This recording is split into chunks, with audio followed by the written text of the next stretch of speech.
நாம் இப்போ 8th ஸ்டாண்டர்டில் கிராம சமூகம் வாழ்க்கை முறையும் அந்த லெசனை பற்றி பார்க்க போகிறோம். இதில் அறிமுகம் எதுவும் இல்லை. ஆங்கிலேயர்களின் ஆட்சியின் கீழ் நிலவருவாய் கொள்கை, நிலையான நிலவரி திட்டம். நிலையான நிலவரி திட்டம் அப்படின்னா என்னென்னா, 1765 ராபர்ட் கிளைவ் வங்காளம், பீகார், ஒரிசா இதில் வரி வசூலிக்கிற உரிமையை அவர் பெற்றதுக்கு அப்புறமா ஓராண்டு நில வருவாய் திட்டத்தை நடைமுறைப்படுத்தினார்.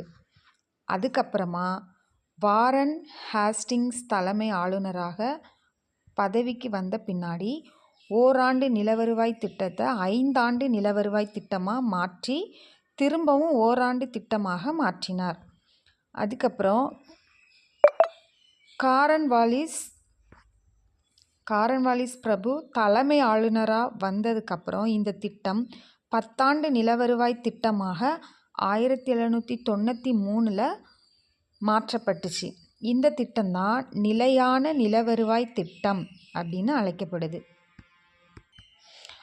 ஆங்கிலேய ஆட்சியின் கீழ் நிலவருவாய் திட்டங்கள்.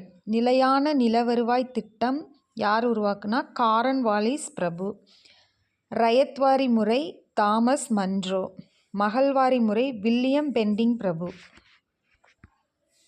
இத்திட்டம் வங்காளம், பீகார், ஒரிசா, உத்தரப்பிரதேசத்தில் வாரணாசி மற்றும் வடக்கு கர்நாடகம் இந்த பகுதிகளெல்லாம் இத்திட்டத்தை கொண்டு வந்தாங்க.